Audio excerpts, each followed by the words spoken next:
This video is brought to you by Audible. Head on over to audible.com/IamThatRobbie or text IamThatRobbie to 500 to activate your 30-day free trial now. In anticipation for the latest Marvel sequel, Avengers Infinity War, I decided to rewatch Joss Whedon's The Avengers.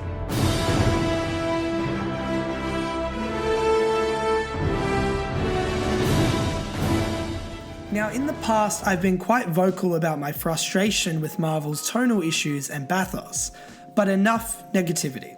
In 2012, through the use of focus, precision, simplicity, and character, Marvel perfected the blockbuster.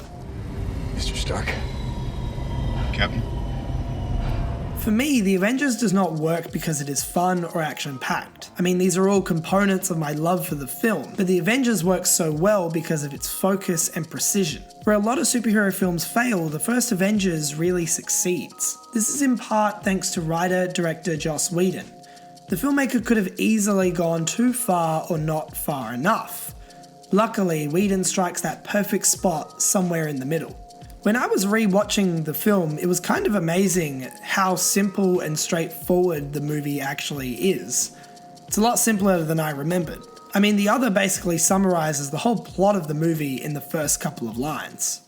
The Tesseract has awakened. It is on a little world, a human world. They would wield its power, but our ally knows its workings as they never will. Now, what Whedon does here is fantastic in its utter simplicity. He just tells the audience what's going to happen. In Rick Marshall's review of the film for IFC, the critic writes, "It's a plot that seems laughably old school in its simplicity, but its genius lies in how this bare-bones narrative foundation allows the film's talented cast and creative team the room to do what they do best." And he is absolutely correct. A lot of blockbusters, specifically the ones with iconic characters like Transformers or the worst X-Men films, fail because they overcomplicate simplicity. Whedon knows that the audience is not here to see a groundbreaking plot with new and unique stories. The audience is here to see superheroes like Captain America, Iron Man, Thor, and the Hulk team up and punch some baddies. If Whedon were to try and make the movie complicated on a story level, that would frankly be a waste of time. If you think of some of cinema's most iconic blockbusters, you would be surprised at how simple they all are. For example, Back to the Future has its whole plot in the film's title. Jurassic Park is literally a park full of dinosaurs. Jaws is about a shark that terrorizes a small town. And Star Wars is a war in the stars.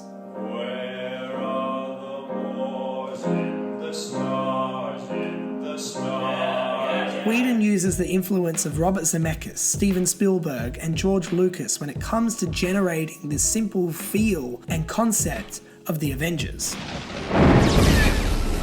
Additionally, the movie feels and looks like a post-Spielberg blockbuster. What I mean by that is the insanely fast pace, the witty back and forth between characters, and the childlike wonder of it all. Every scene with Tony Stark or Loki feels ripped out of the pages of a Marvel comic book. The Chitauri are coming.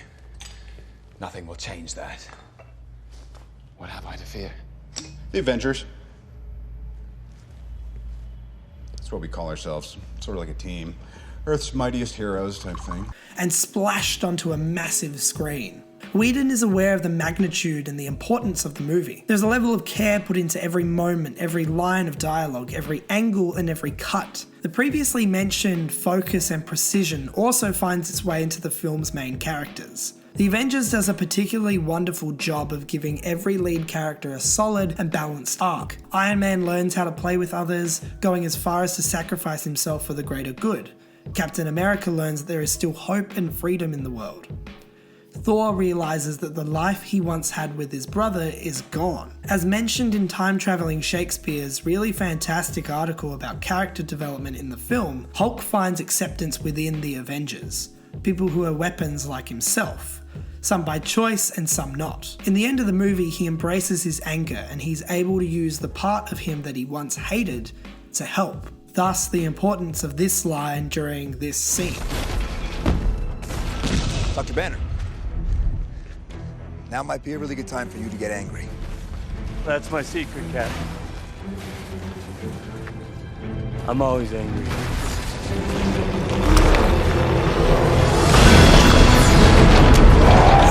For me, Loki has some of the most interesting character development in the film. Of course, in Thor, the audience discovered that Loki is not actually Odin's son. You know, it all makes sense now why you favored Thor all these years. Because no matter how much you claim to love me, you could never have a frost giant sitting on the throne of Asgard.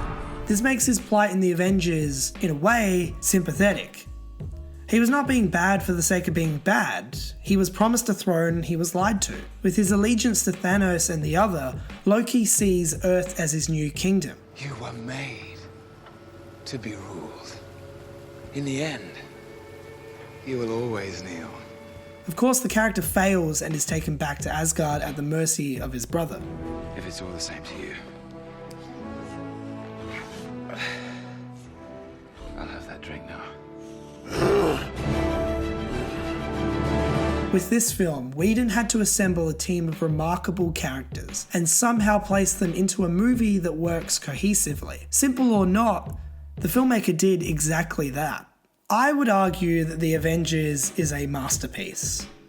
Sure, it may not be a dramatic masterpiece like The Godfather or Raging Bull, but I believe it is fair to say that the film is a masterpiece of the blockbuster variety.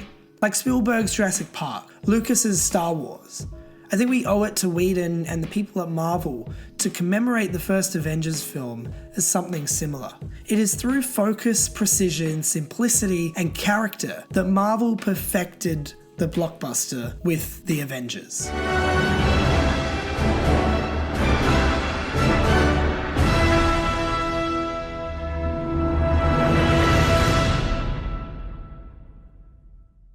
Hey guys. One of my least favourite things ever is being halfway through a really mwah of a book and not wanting to put it down. But then I remember that I have to go to the gym. And as we all know, you can't read a really good book while you're trying to get Chris Hemsworth's summer bod, can you?